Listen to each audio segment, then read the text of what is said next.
Hello. Hello, can you hear me all right? I can hear you just fine. Awesome. All right, how are you doing? I'm doing quite well. How about yourself?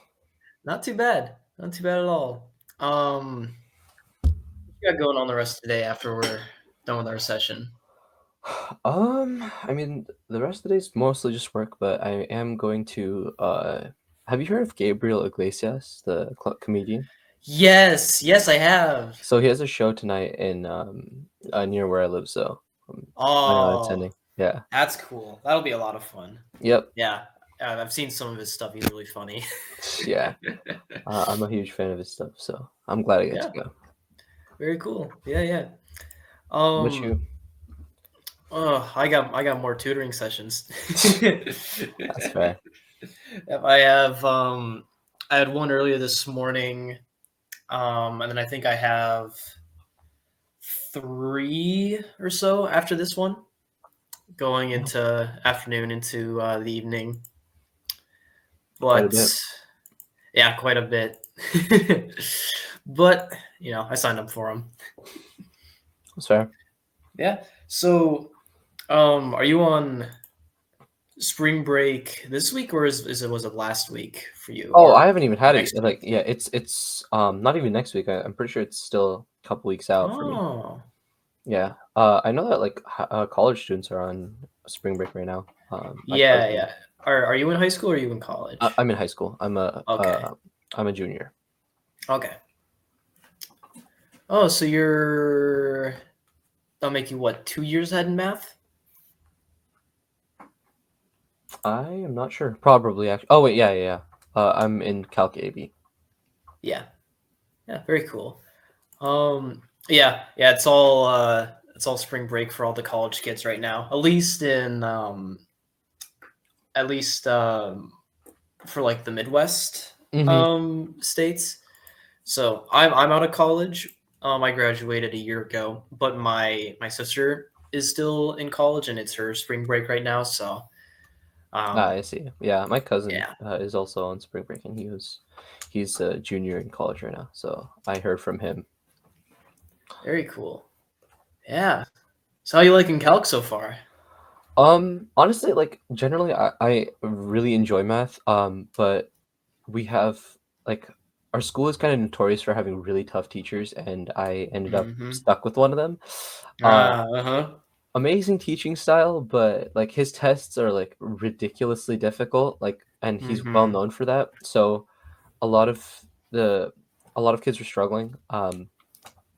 And honestly, I kind of screwed up my grade because I came Mm. into the class with like a huge ego because like I, I ended pre-calculus with a 98 and I was like, "Oh, this should be easy." And then I bombed the first Mm-hmm. test, then bombed the second test. I'm like, "Oh, wait, I can't drop like 2." And so then yeah, I kind of cooked my grade, but Yeah. that's fine. No, calc one is hard because it's so much different than anything you've been doing, in the past. Because like Yeah. basically all of like the last what 4 or 5 classes you've been doing is just all algebra, different forms of algebra.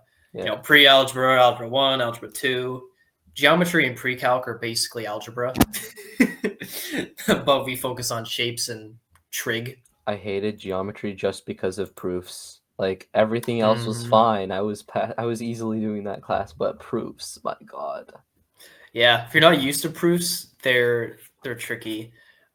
And now Like I calc has remember them. forgetting to use like the reflexive property, and it's just like I have to say that it's equal to itself. Come on, man. Yeah, that's it. I just find it really dumb. But okay. I mean, I passed that class. We're okay. Yep, Um, yep. yeah. So now it's like okay, calculus. I mean, I didn't completely cook my grade. I managed to like recover it at least to a B plus, but I'm still Hmm. a little annoyed about that because I want to go into engineering, so I can't really like slip up math. Hmm. Yeah, no, you're gonna keep doing math, and you're. Do you know what kind of engineer you're doing?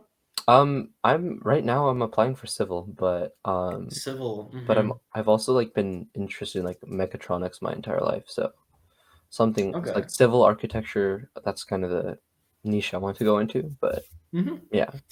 Yeah, I knew a couple civil engineers back when I was in college. A lot of math. You'll also have to do some physics, I enjoy I physics. believe. I'm taking AP Physics, E&M next year, so AP Physics. Wait, AP E&M? Physics C. So electromagnetism and also Oh, mechanics. okay. So I'm taking that's two. physics too. Okay. Yeah. Yeah. Yeah. No, I was a physics major for a bit in college, but I ultimately ended up switching out because I didn't want to do research. But yeah, I know that I kind of know that pipeline. And I was um, in my part of my fraternity. We were like 90% of us were engineers, so like I kind of know the general pipelines for for all the engineers. Yeah, I mean that's kind of why I mean I'm getting tutoring for calc because I need to like know the like I know the math like concepts really well from even previous units, but I Hmm. want to be so prepared on the test that like I can get every question that's thrown at me. And I honestly have a little bit of a habit of like procrastinating doing all the homeworks because one of the things that I don't like about this teacher and also kind of like about this teacher, it's backwards, but is that he doesn't Not. require any homework to be done. Like it's Hmm. optional, Hmm. and that's a It's problem. optional, but it's not really optional. Yeah, so like I try to do it, but then it ultimately ends up on the weekend before the test. And guess what? I have a test on Monday. So Hmm. here we are. Yeah. No, that's how my physics one teacher did it in high school, but I didn't really get the concept that like I could do the homework like earlier, like with the units that we were learning. So I'd Yeah, always just do it at the last like day. yeah, Definitely not the best idea, but worked out okay for me. yeah. So like the two things, I mean, it's a small unit, but I mean, I want to like be extremely ready because I've once again tanked a test this semester because I studied for it, but it was like a ridiculously hard test. Hmm. Basically, last year the review and the test were very similar in the problem types that like we got. Hmm. So I was like acing everything, but then this year he gives like practice and then the tests look very different. All of them are application problems, like take what you've learned, apply it at a higher level, Hmm. Hmm. which means that if Hmm. you don't know it really, really well, you're not going to do good on the tests, Yeah, applications are pretty tricky. which means that like it doesn't help just knowing how to do it. You need to know why it works and stuff. So it Hmm. that's gotten me a couple of times, and I'm kind of annoyed about it. Yeah, that's totally fair. Okay. So I'll ask you two questions.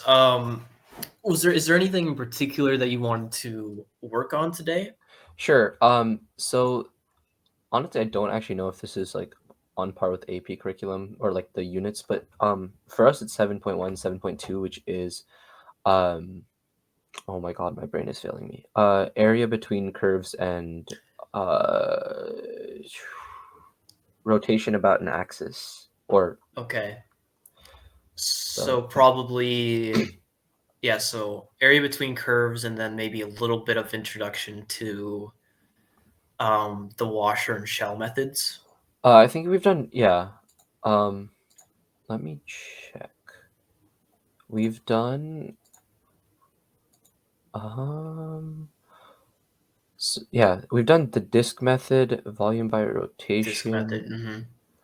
which is also, and washer method as well. Yeah, disk and washer, I believe, are the same. Um, Yeah, I mean, I don't know. I was honestly trying to finish chem in math because I forgot to do it the night before. yeah. And then the shell method is different from the Yeah, washer. I don't think we've done yeah, this unit doesn't require us to do shell method. Okay, Um, that'll probably be next thankfully. then.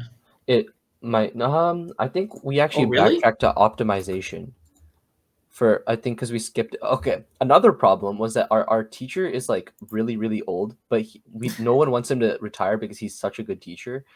However, Yeah. that also means that he has like abundance of health problems. So Oh.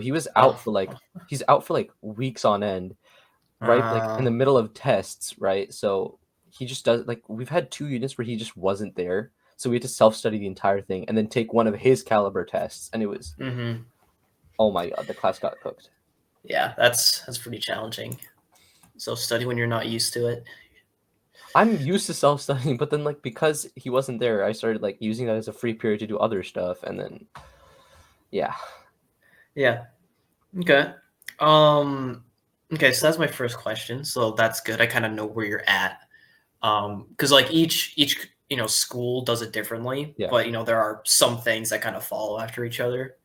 I kind of noticed that. Um, but because Calc 1, um, builds off of stuff from previous units, um, is there anything that you've already worked on that you don't feel strong about?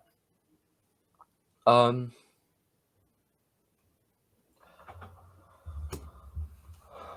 like from previous classes? From previous units, like in Calc Oh, 1. in calculus. Yeah, I'm pretty like from what you've described. I'm sure you're like really good at algebra and pre-calc. I'm not worried about that stuff. Yeah, not really. I mean, related rates was like something from a long time ago, but I mean that I kind of struggled with then, but I think I worked it enough that I get the gist of it. Um, both like uh derivatives and antiderivatives, I'm honestly fine with. Like I'm not as fast at finding like derivatives, antiderivatives as I wish I was, but like that's just practice. But I understand it conceptually and I can solve it at like reasonable speed. Okay. Okay.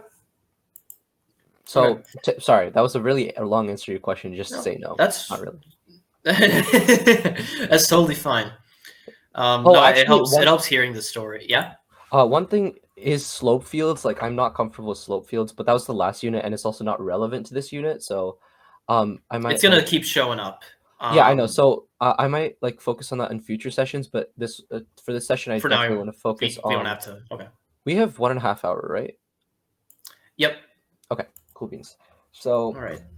I want to focus on area between curves and the volume because test. Yep. Absolutely. Totally fine. All right. So, you'll have to bear with me a little bit because, so as I was saying, I'm on spring break and I'm back. I'm back at home, and I forgot my drawing tablet, so all I have is a mouse. Oh dear. Okay, I feel your pain. But I will do my best.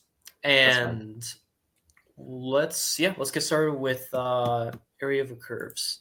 So I'll go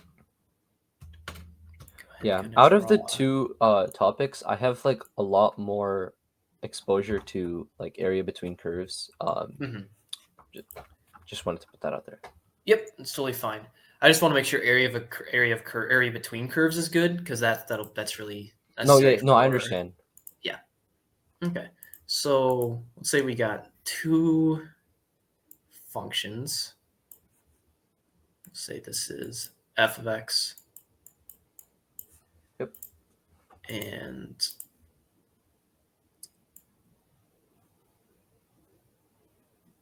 say that's g of x. I'm just gonna write a g. Mm. Okay. Let's say we've got we want to know what this area is in here. So, from what you know, how would we calculate this? Like, how would you set up the integral generally? So it looks like I mean it's bound by the y-axis, and also I would find like where f of x intersects g of x. And those would be Mm-hmm. the bounds of integration, and then the integral would just be integral from 0 to wherever it intersects of f of x minus g of x times delta x, or times dx. Yeah, very good. So it's basically we're taking, um, you know, kind of two integrals and then subtracting them from each other. So we have this part, down here, Yep. and then we also take this whole part, and then when we cut out, um, you know, kind of like we're doing a hole punch. We're just left with this stuff. Yep. Yep.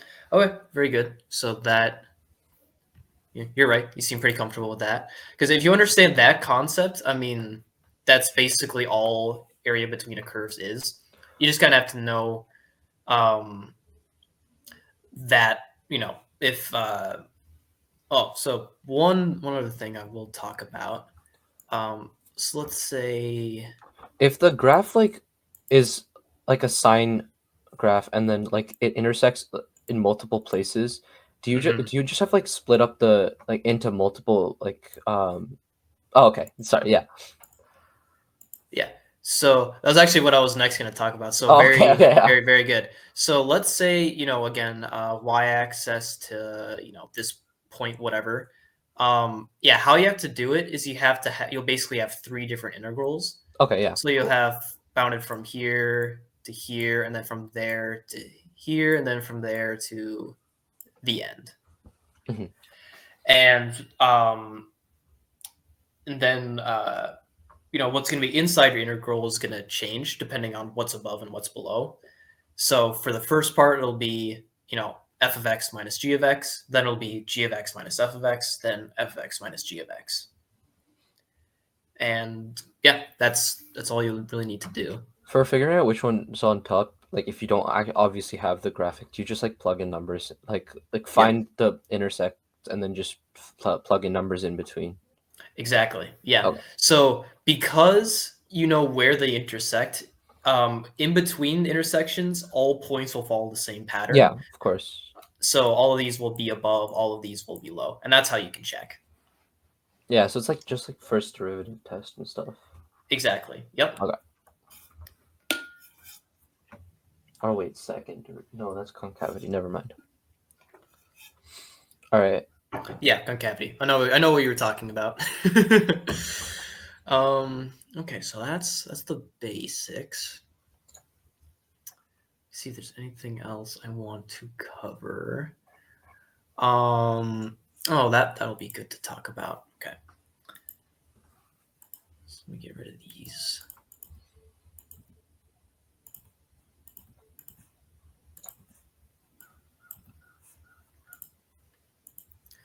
All right, let's say we have two curves.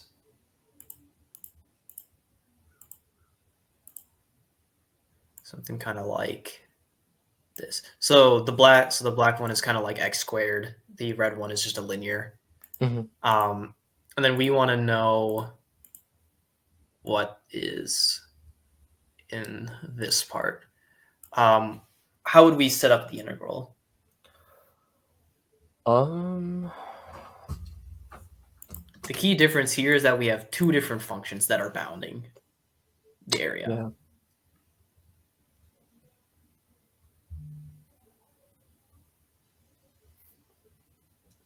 Ooh, I'm actually not sure. Ooh, okay. Sorry, let me just put my phone on silent. Yep, totally fine. That is, I'm glad I looked through that. I also have another question after you explain this, which is like what if it goes underneath the x-axis? Very good. That's a good question. We'll get to that as I'll make sure to talk about that as well. So with this point, or with this, with these two functions, the idea is that the character of the graph changes. So it changes at this point from being an x squared to a linear. Mm-hmm. So like on this side, it's x squared. On this side, it's the linear. So it's basically kind of like we can kind of imagine we're doing the same thing as if two functions intersect, where we're basically going to go from the start to this x value where they intersect, and then we're basically going to have two integrals. One is going to be Oh, characterized by the x squared. The other is going to be characterized by the linear. I see. Okay, yeah, that makes sense. Yeah. Okay, so that's that. And then so the question with going above and below. So I'm just going to grab a good old friend sine. So let me actually ask you this. So what do you know about the integral of sine over like one full period of sine?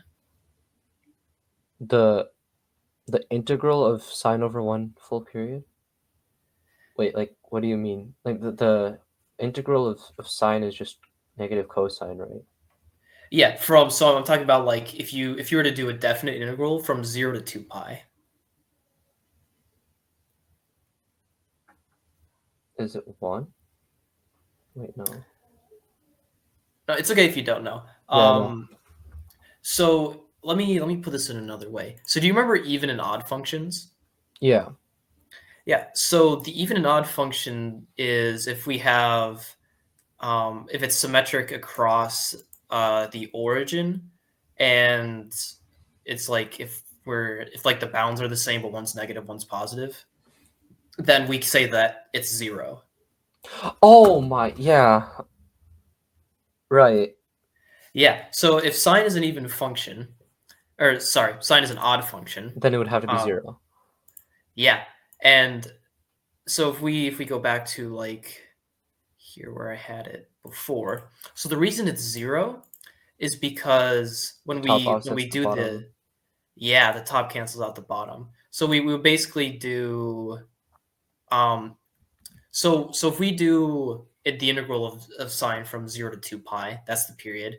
It calculates this area, and it calculates this area, but it says this area is negative. Yeah. Yeah. Yeah. Now that that brings back like that unit. I had forgotten about that. Yep. So just to kind of further, illustrate the point, if we instead have the graph up a little bit like this, where now they're not equal to Mhm. each other, it's just going to be a positive number, but less so, because there's a little bit of subtraction going on here. Yeah, so that's the idea. Any questions on that? Uh, no. Okay, let me see. So, there's like just one figure in the book that, do you mind if I draw on the? Yeah, yeah, go ahead and draw, or if you have if it's like a PDF or something, you can like It's take a straight from the screenshot and text. drop it in. Oh, I can do that too. But it's like I'll just draw it real quick. It's like Yeah. this, and then um,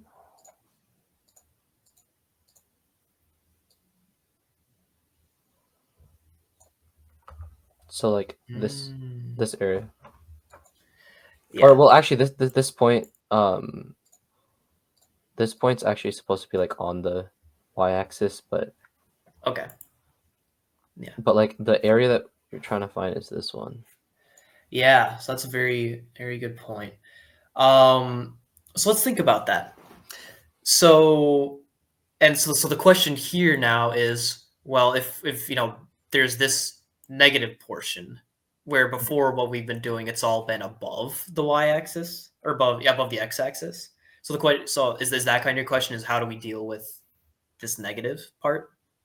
Would you just like shift it up and then like do the same thing as before, or like Mm. because it's effectively the same problem, just like shifted down. But would that area be considered negative? Because it's area between a curve, right? So I mean, that's still considered area in between the curves. Yeah. So it's kind of negative. I'll tell you what I mean by that. So basically, in when we're doing this, so choose I'm going to choose like the black area for the black graph and red for the red graph. So the black area is this whole area bounded by the function, the x-axis, and the y-axis. Hmm. The red area when we do our integral is this little slice here, and then this other slice here. So basically what we're doing, remember, is we're doing the black area minus the red area. So what that means is we're going to cut out this area, or actually I'll do this in green. So we're going to cut out this area, which makes sense. But then the next thing we're going to do is interesting. We're going, how do I even explain this? We're going to cut out negative space. Oh, yeah, I understand. It's just like So we're subtracting a negative. subtracting a negative, Yeah. basically. Yeah. Okay. That's why it So it's adds. kind of a negative, but it's basically like we're adding area to it. I see. Yeah. Okay, that makes sense. Yeah. So that's what's happening here. And you had a good point. It's like the area is going to be the same if we raise it up a little bit. So like, what's the difference? And there really isn't a difference. But So you can't very, know very good that there. if you like if you don't have the graph. Um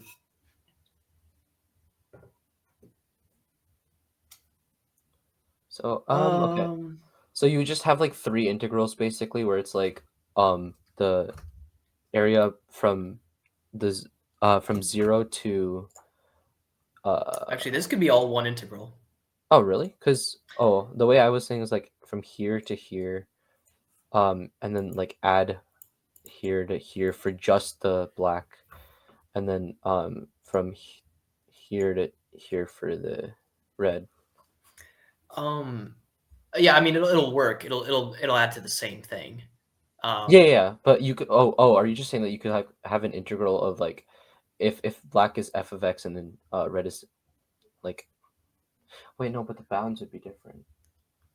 Yeah, so the key thing here, and I mean, all of your questions have been great. This is awesome. The key thing here is that like the character of the functions don't change in between the zone we're trying to integrate. So like this function stays the same function, and Mhm. this function stays the same function. It's only whenever the functions change. So, for example, if we run into a different function, so in that previous example where we had x squared in a line, then we need to do a new integral to account for the change of character. Or if one function intersects the function and is now before maybe it was f of x over g of x, and now it's g of x over f of x. That is like like a change in character that we need to account for. Wait, right, because wait, no, I understand because the first part, like when you have g of x minus f of x, the the red part that's above the x-axis will be like subtracted, but then this would be like the double net, right? Okay, I understand. Yeah. Very good. Very good. Great questions. This is awesome. Okay. Okay. Let me see if there's anything else I want to talk about. I think that's it for I actually have one more area question. between a If curve. Yep, like go which ahead. kind of relates to the sine graph. Actually, I think you kind of already no way, yeah, you already mentioned it, but like if you have say like a graph and then a something that just does this, and then this is the x-axis. What the heck?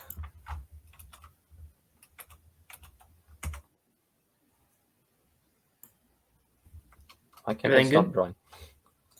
That's yeah, my it was just having stroke for a second. Anyway, so x-axis you have a line and then like this, or just this is an odd function. I mean, red is supposed to be an odd function. Okay. Since this area is still like bounded by the region, would this still be 0 if the like would this be negative? Would like this section be negative and would this section be positive, or would it like would you still add it? It's a very good question. So the red function is odd. Do we know if the black function is also odd? Yes, it's just just say it's y equals x, and then this one is Yeah. I don't remember what the Yeah. form for that is. It's probably Yeah. a cubic function. Yeah. It's some sort of cubic or whatever. So the reason odd functions are equal to 0 is because the area on both sides of the curve are equal to each other. So we Okay. have the negative area added to the positive area, and those areas are equal, so we get 0.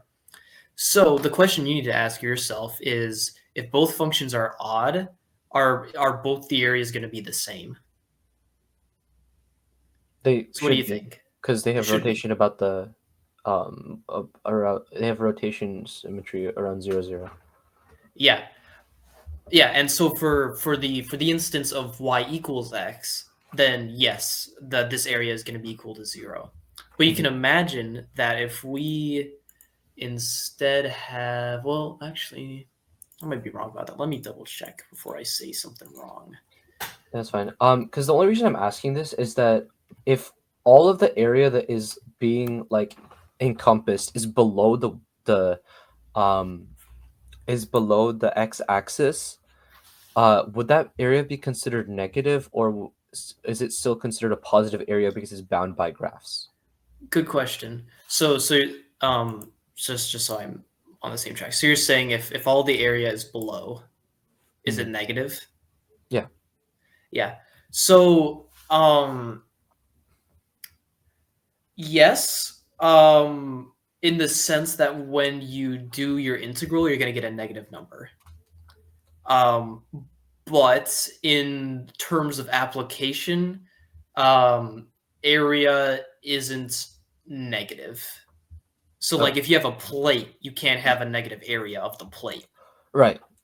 So So, if it's yeah. asking you like if here, just like ignore this top part. If this was like if this was the area you were trying to find, would your answer Mhm. be negative or positive? If it's Good asking question. for Yeah. the area that's bound by the curves. Um, it's a good question. I can ask Copilot as well, real quick. Well, so it should be so like the number you're going to get out is negative. It really depends on how the question is worded. Um, so like if it's just like you have two functions and this is the area, what is the area? Then it'll be negative.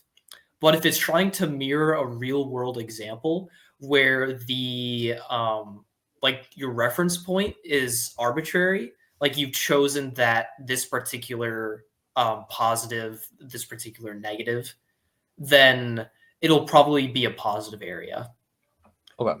So Because I'm thinking about it in terms of like, if we have like, if like water is our x-axis and we have like some part of a boat that's below, the water, that area is still going to be positive. It's still going to affect like the rest of the ship.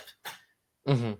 But just because it's below axis isn't going to make it negative. So that's a little bit of like the difference between math and real world applications. So really, it's going to depend on the problem. But I Yeah, for think sure. I think for Calc 1, most times you're just going to be able to say it's negative, or at the very least, you can write out the integral, should like show that it's negative, and that should be fine. Okay. Yeah, the reason I was asking was that we have like weekly homework quizzes, and I did like that method. I was like, okay, so since all the area below the thing should be negative, it should be -8. And then it was like, no, the answer is +8. I'm like, okay. So I'll Yeah, probably just like ask my teacher what he expects as well. yeah, that's good. Yeah, and that one's kind of tricky. Because that really depends on what the word problem is asking for. Because if it's like a real world area is always going to be positive. Of course, yeah. So I think there is one last thing I want to go over with for area between curves. Hmm. And that is, I'm going to go back to my graph. So let's say we had, how's this drawn? Okay, it's like a 1/x kind of looking graph. Then we have some line here. Okay. Okay. And let's say I promise you these are linear. I just can't All draw right. very well. Yeah, no, I got it. Yeah. So let's say we're trying to find this area. this area here.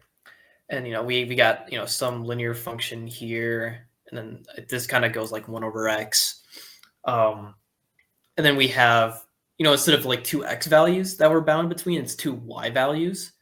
How would you set up the integral in this scenario?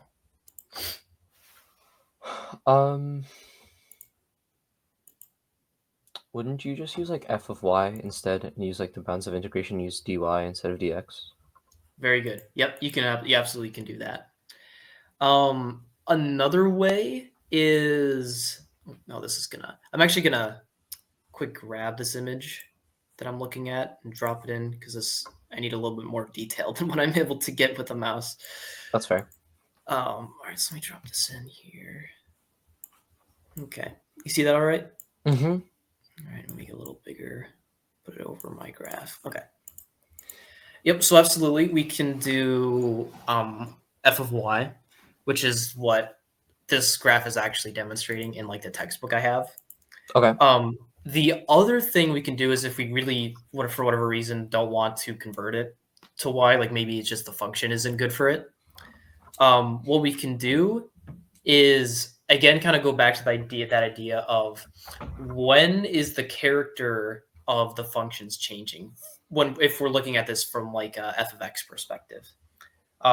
So what x values are like is like the character changing? If you kind of know what I mean by character. Where they intersect? Mm-hmm. Yep.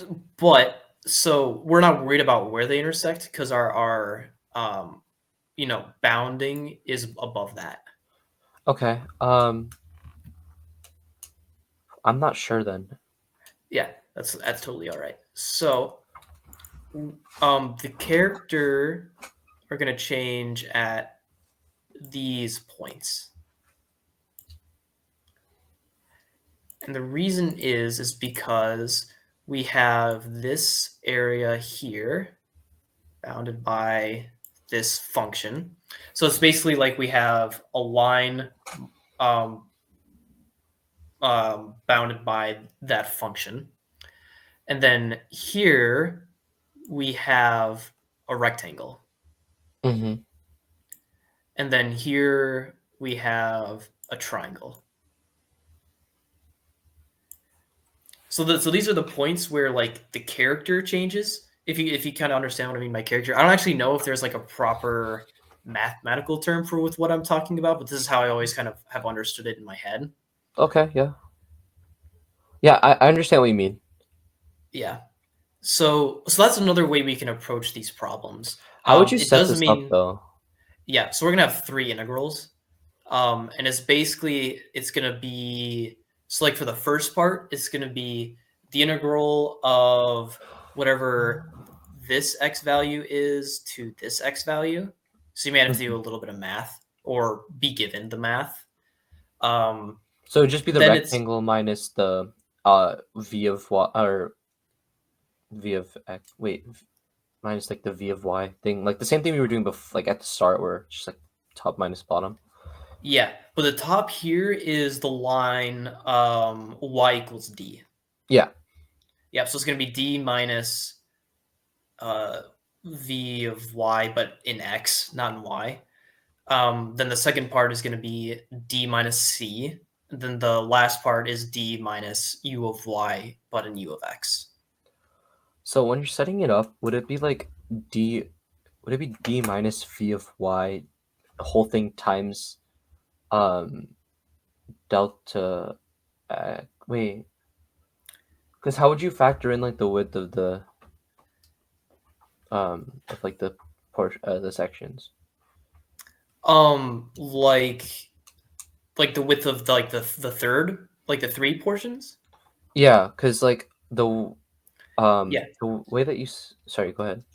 Yeah, so it's whatever the x value is here, and whatever the x value is here. Like, if you get what I mean. Could you just like show me how? What the three integrals would be like for this? Like just relatively, like we could say that d is 4, c is 1, Yeah, I'll write it to the right, and I'm gonna write it in text. So whenever I say int, it's just an integral. That's fine. It's fine. So it's gonna be the integral of um, d minus, I'm gonna say v of x, Hmm. dx, no, not dx, or dc dx, and it's gonna be bound by it's gonna be weird to explain. But it would be Um, from like what? It would be from wherever like the first point. I can draw. What am I doing? It would be from here to here. Yeah. yeah, exactly. And Okay. how you find that out is you're gonna have v of y, or no, you're gonna say v of x is equal to d, and then you can solve for x. And then you're also gonna have v of c, or v of x again is equal to c, Hmm. and that's how you figure it out. I see. Okay. Yeah, I understand this method then. Yep, and then on the other side, it would be, instead of u or v of x, it would be u of x. Oh god, there we go. U of x is equal to d, and u of x is equal to c. And then, do you want me to write out the other parts of the integral, No, I got it now. or okay? Yeah, so that's the idea, and it's a little bit more involved. But if for whatever reason you really don't want to convert it into a y, you can still do it. Okay. And let's see, is there anything else? I don't. Oh, okay. So here is what your professor was talking about. So actually, in my textbook, it has, for finding the area of a region between curves, is the, oh wait, this is between curves that cross.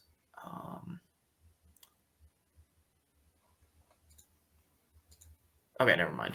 Well, so the what I was looking at, it had the um uh it had f of x minus g of x within absolute values. And that would make sense for if we have two functions that cross over each other. But it's basically changing it around a little bit.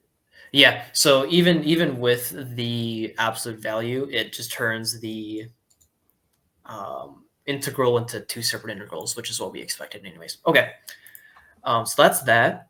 So I think that's all I wanted to talk about for area between curves. Do you have any other questions on that? Otherwise, I was going to move on to um, like disk and washer stuff. Yeah, sure. Okay. I honestly don't like. I mean, I at least like kind of paid attention at the beginning of the unit, but then like I I haven't done anything for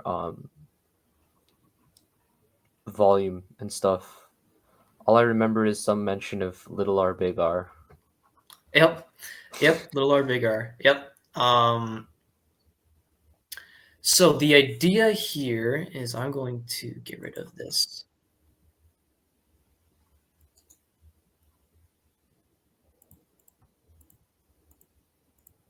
stuff here. So the idea with yeah, cylinders, so disk or washer, however you want to say it. I'm gonna um like fully introduce it. Oh god, this really is not.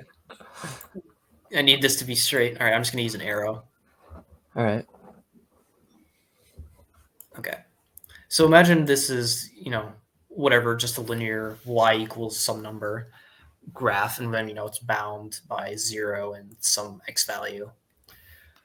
Um, when we're, so when we're doing our integral normally, we find this area, bounded by x, Hmm. that x value.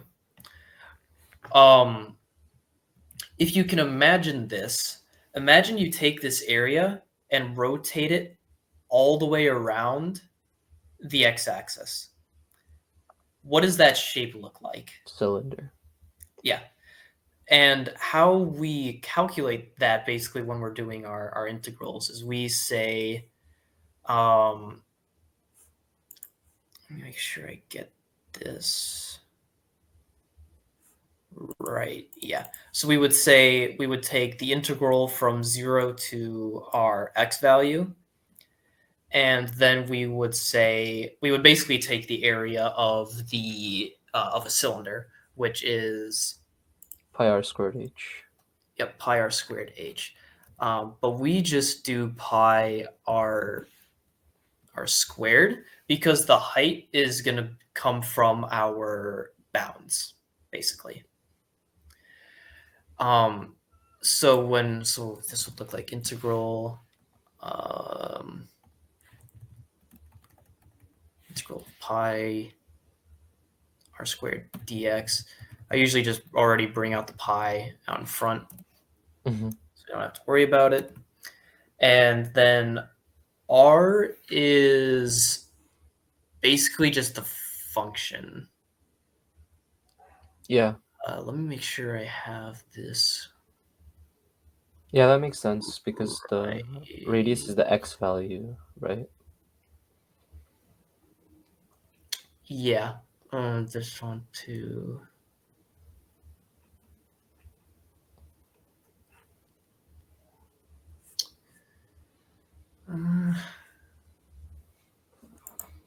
Oh, here we go. Okay. I was looking at this and I'm like, this isn't right. Oh wait, no, this is cross section.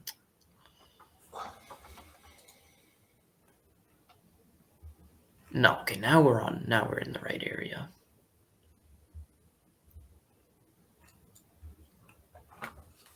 Okay, yeah. So it's basically if it's bound by the x axis, it's just the integral of f of x squared. And then the same idea where if now we have, another curve now we're trying to account for, we write this as, I just want to make sure I have this right. Yep. So it's going to be pi integral of f of x squared minus g of x squared. So that's like the big R little r thing. Yep. So like if you have like a hole through it and it's that conceptually does make sense. Yep.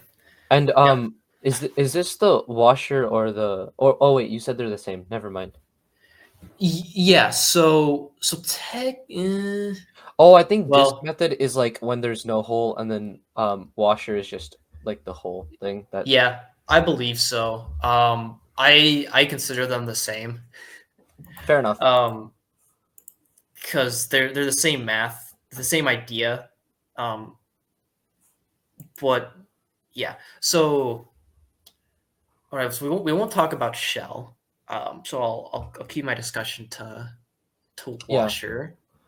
We can discuss shell in like later weeks if he does decide to, talk about it. Yeah, because I'm pretty sure we have not talked about shell method yet, and I would love to learn it, but like I honestly want to like spend time on this for now. Yeah, no, definitely washer method first. Yeah, honestly, there's not much conceptually different between the washer method and doing area between curves. It's just now we have the pi, and then we have to like square the functions kind of particularly. But like if I were to explain like the big R little r, I just be go over an area between curves again. That's fair. So No, so yeah, that's I kind of what understand. that's kind of what I was saying at the beginning, where it's like these are really tied together. So if you still want practice on, because I'm out of conceptual stuff for washer method, now it would just be like practice. I'm if you want to do good any with of that. that. Yep, for sure. Okay. So let me find a good one just to get you started. Ooh, this one will be interesting. Okay.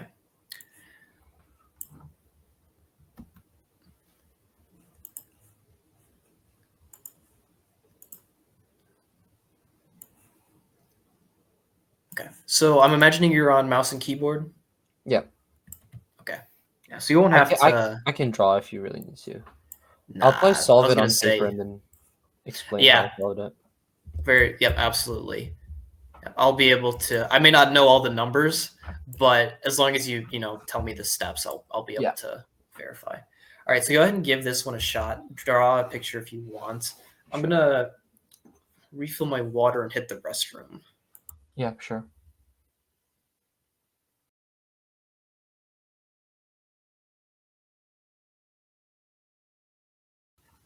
I got 261 pi over 12. You said 261. 261. Okay. I mean, I got a different math number, but I think you have the right. I think you set it up properly. So, what does your integral look like? So what I did was obviously so I had the pi times the integral from 1 to 4 of f of x squared minus g of x squared. Mm-hmm. Then so then that became integral of 1 to 4 of x squared minus 1 over x squared, which Mm-hmm. when you integrate, I think becomes 1 over 3x cubed minus 1 over x, and Mm-hmm. then that's so and the whole thing times pi, and then when you Okay. evaluate it, it's like 256 over 12 minus 3 over 12 Okay. minus That's or that's plus where I 8. went wrong. Okay. Yeah. So you had the right idea. You just got to remember when it's 1 over x squared, when you do the integral, it is going to be 1 over x, but it's also going to carry that negative 1 because Oh my god, it's negative. Oh, power rule. that's all right. So all that means is that it's basically x cubed over 3 plus 1 over x. Wait, what? Hold on. Oh yeah. Because you're Yeah, subtracting yeah, g yeah. of x. Plus 1 Yeah. over. Oh, okay, yeah, I see. Yeah. Not that big of a So deal. so then it would just so this would be wait. Hold on. What? Okay. So this would be plus and plus. So it would be 259 over 12 plus no minus 8 over 12. So it's like 251 over 12. 251 pi over 12. Hold on. So it's bound from. It's like What are you? 65.711 or 712. So 4 cubed is 64. Yeah, this will be 64 over 3 Plus 1 plus over 4. 1 over 4. Yep. So like when you And make that then common denominator, it's like 256 over 12 plus 3 over 12. So 259 over 12. Wait, yeah. what? Hold on. Then I did something dumb again. All right, hold on. Oh, I can't read my own handwriting. That's lovely. It says 259 No. over 12 minus. Oh wait, no, wait, hold on. Then yeah, and then the second part would be 1 over 3 plus 1 over 1, I guess. So like 3 over 3. Oh, that's 4. Oh my god. All right, try 3. Is it 243 over 12? Is it a pi? Yes, and that can be reduced, but we won't worry about it. Oh yeah, I can. 81 over 4. 81 pi over 4. Yep, exactly. Very good. So yeah, I don't really have anything for that problem. You set it up perfectly, which is what I'm mostly worried about. Because the math is math. Haha, power rule. So I'm gonna give you another problem, but I'm gonna write this one out. So it's gonna be on the integral, or on the interval, not the integral, of 0 to 4. So this would be, and then our function is going to be y equals 4 minus x squared. Okay, so these are our kind of starting things, and we want to revolve it around the y-axis, and it's just bound by the x-axis and wherever it hits the y-axis. Okay. And you said revolve around the y-axis? Yeah, wait, whoops, hold on. So, sorry, this interval should be 0 to 2. Yeah, so the x bounds is 0 to 2. The vertical bounds are the x-axis and wherever the function hits the y-axis. Okay. I believe I've said that all correctly. We will find out soon.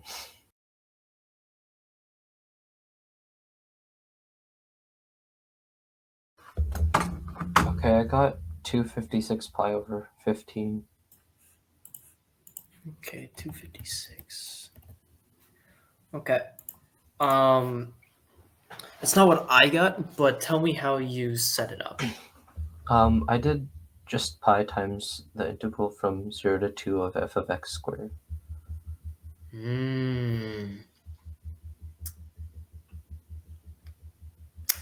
Okay, so this is actually something that's really important that we'll talk about. So I'm gonna, I'm going to grab. Oh wait, does it have to be like x? What? Actually no. I'll just let you explain. Sure.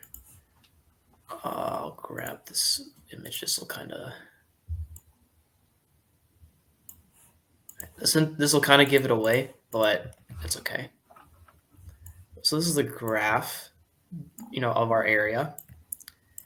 And so I chose this one intentionally because but this might have been a little bit unfair because I don't know how deep you've gone into washer method and stuff. The problem with doing it as it is right now is it's a dx, and we want to revolve it around y-axis. So right now, what you've done here is you've taken a slice, this is our dx, basically, and you've revolved it around the y-axis. But this is the shell method, and I haven't actually taught you how to do the shell method, or you haven't learned how to do the shell method yet. So basically, what I'm saying is, whenever we do the washer method, whichever direction we're revolving in has to match whatever like slice we're choosing. So if we're choosing dx, we have to be revolving around the x-axis. If we want to revolve around the y-axis, we have to choose a slice of dy. So basically, what you needed to see was you needed to look at this, realize that it's in terms of x, and convert it into terms of y, and then have that be your new rotation. Okay. Let me just try it again then. Yeah. Would the bounds of the integral be 0 to 2 or 0 to 4? It's a very good question. So it's going to be 0 to 4 because those are your y bounds. Yeah. Oh, yeah, because yeah. Yep. No, so I chose this problem very specifically because you have to convert your thinking from x to y, which is something you're not used to doing yet at this point.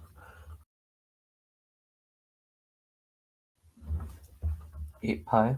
Yes, good on the 8 pi. There was one other thing I wanted to talk about just so I know that you know. So when we're integrating with respect to y, it's kind of like flipped and rotated. So on the right graph is when we have x, our normal y axis is pointing up and our x-axis is pointing right. When we're integrating with respect to y, how we choose our bound, which we know to be 0 to 4, is it kind of looks like this. This is how we can imagine it in our heads. I If that see. makes sense. And then we basically treat it like a normal area between curves problem, where we take the function and the bounds are 0 to 4, and then the only difference we have dy. Mhm. And then, because we're doing a rotation, we have to square it and take pi, but that's its own thing. Okay. But does that problem make sense? Yeah. I didn't catch the like conversion thing, but now I understand. Yeah. Let me just grab another one. I don't have any more special problems.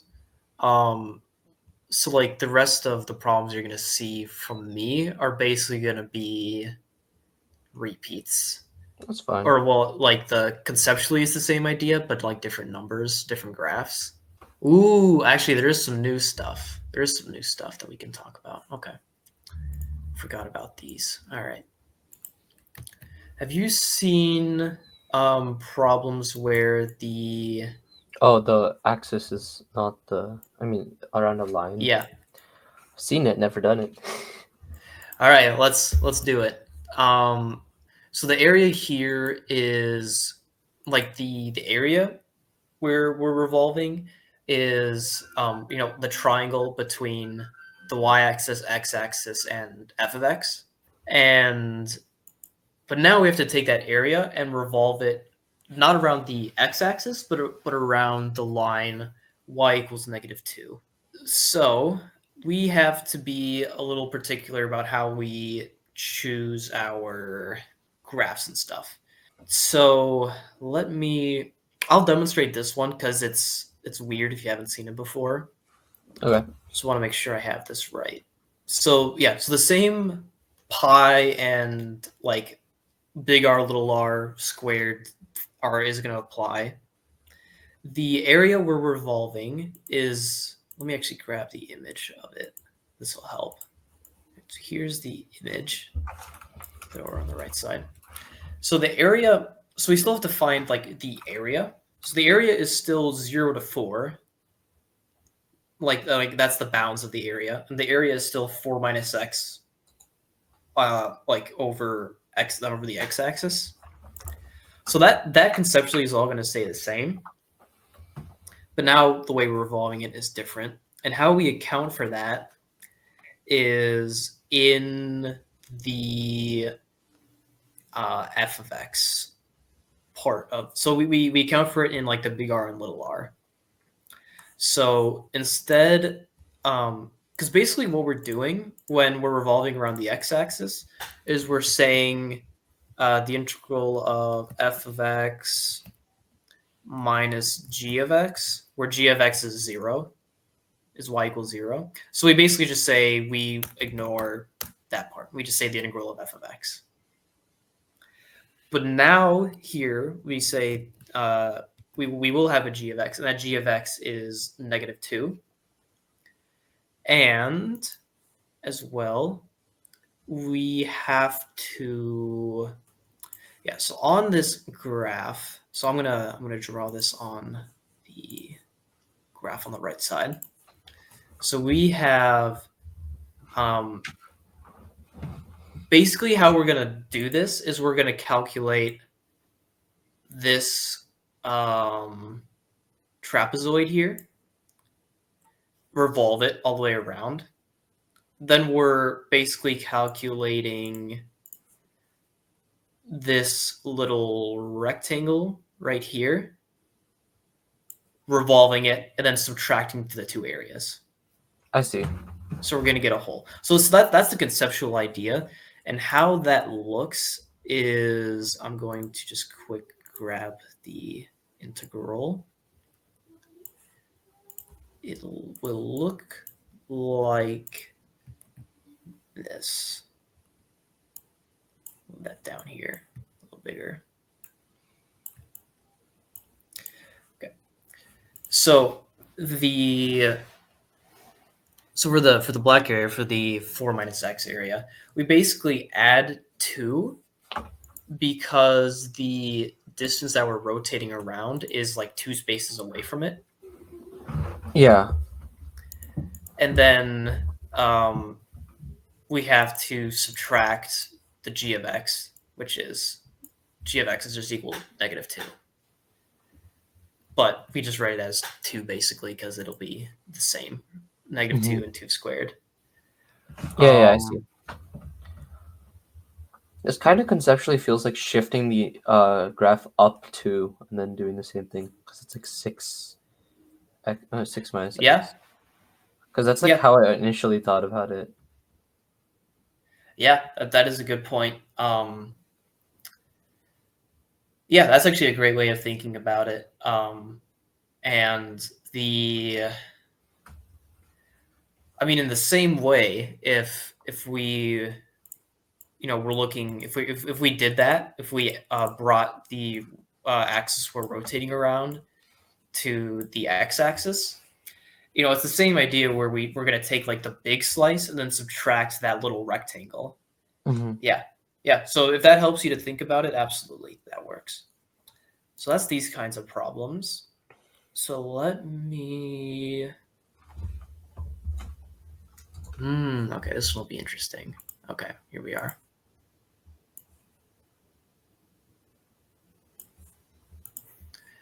This one has a little bit of drawing already on it, so you can ignore that. I couldn't quite get a good snippet.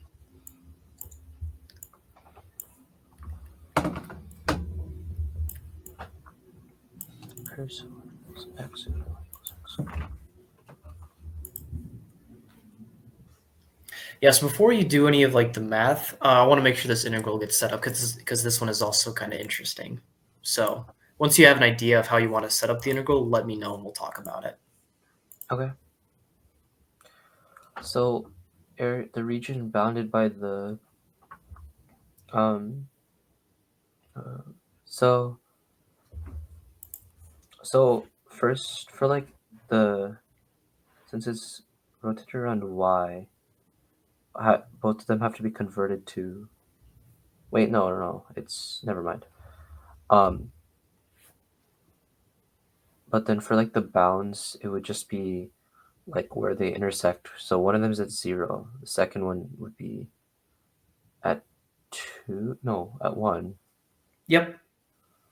So it's So our just bounds are 0 to 1. 1. So the integral would just be 0 to 1 of. You're subtracting.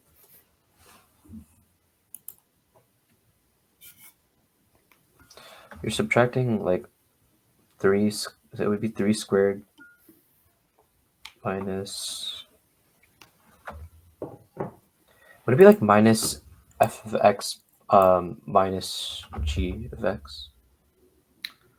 Or like if f of x is just x and then g of x is can you x say that? squared. Yeah, can you say that again? So if you set like f of x to equals x and then g of x equals x squared, would it just be like 3 squared minus like f of x minus g of x squared? You're on the right track. It's very close. So the idea here is, I'll kind of draw this as best I can. Is we have our axes. We have the y equals 3 line up here. We got y equals x, and then we have like x squared. Not my best drawing, but the idea is we're basically it's the same idea with area of a curve where we're trying to. So for like the big radius, we're taking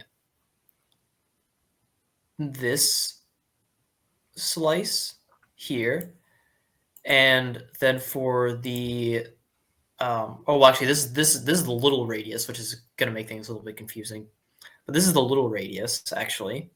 Then the big radius is the x squared part here. So the idea is where if we take these two areas, subtract them, we're gonna get this blue area. Yeah. So actually, how the integral is gonna be set up, and I'm gonna grab the image just so I can see it all the way. So this is kind of how it'll look. And we take so that's the graph. Oh, actually, I wanted to grab the integral as well.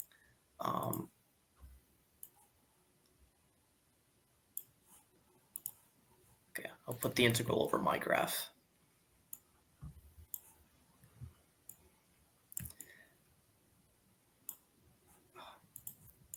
Okay. So this is the integral, and you're on the right track with like the 3 minus f of x.